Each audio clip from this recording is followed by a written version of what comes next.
The purpose of this project is for the member to introduce herself to the club and learn the basic structure of a speech. Toastmaster Ravneet, a little bit of everything,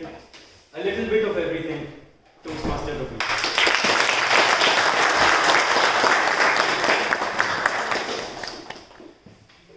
I have this privilege. I hold this power in my hand. You may wonder, who is this shiny new recruit, dressed like a cherry, yapping up on the stage? But even if this new girl spends 10 minutes speaking here on the stage, she can sum it up all in one sentence. Oh no, it's not that I'm afraid to be giving my icebreaker. Okay, I may be a little nervous, but it's the fact that, wait for it, I'm a 4G brat. There, ta-da! Good evening, Toastmasters. This is Toastmaster Ravneet. And yes, my father's in the Air Force, so naturally, I'm a brat. That's all. Wait, you really thought that was all?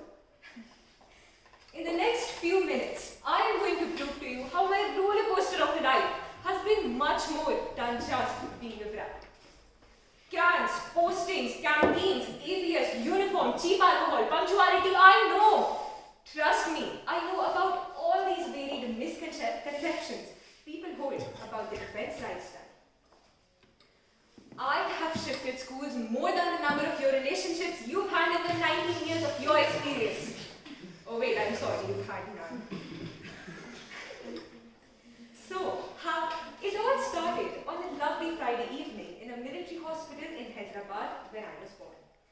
Oh boy, did I know what God had planned for me. So, having to shift my school every year or two, I have spent my time growing up in army public schools, air schools and Kendra Vidyalayas surrounded with similar brats like me. In school, I was always the teacher's pet, excelling in every subject with flying colors. And I may not find this praiseworthy right now, but oh, young Ravneet couldn't be more happier being the class monitor. But one grudge that I forever hold against that Air Force man, my dad, is that I've never had my one true best friend. You know, that one friend you've known since kindergarten, who was there with you when you made your first crush, and who may be a little distant now, but when you're two together, it's like they never left. They've always been there for you, with you. So, yeah, it's alright. I've never really had the chance to become such good friends with someone, but I prefer to look on the brighter side. The brighter side, like how I picked up a new sport every year or two. Not to brag or anything, but I know tennis, badminton, golf, swimming, karate, dance, and okay, that's enough. Growing up, my parents described me as this stubborn, naughty kid who never really listened to anyone. Once, while going down a steep road in Missouri, I randomly started running as I felt free, flying like a bird, like every other kid does. But, you know, running, that too downhill, isn't a good thing. So despite the multiple warnings my dad gave me, I continued running and sure enough, I fell down. Little me bruised my hand and oh, I wouldn't stop cursing myself in my mind. But on the outside, oh no, that was a whole other story. No dad, I'm not hurt at all, I'm fine. It's fine, it doesn't hurt, I said as the tears rolled down my cheek. That day, little Ravneet learned a very important lesson. To always listen to your dad and never run downhill. It doesn't end well. So I've always been this carefree, fun-loving, curious little kid who loves to procrastinate, but hates the idea of ever growing up to become a boring adult. No offense to the people over 18 here, but oh my god, you're old. From my 18 years of experience in this circus called life, I've learned an important lesson, and that is to never invalidate your own feelings, be it rage, sorrow, confusion, or mere helplessness.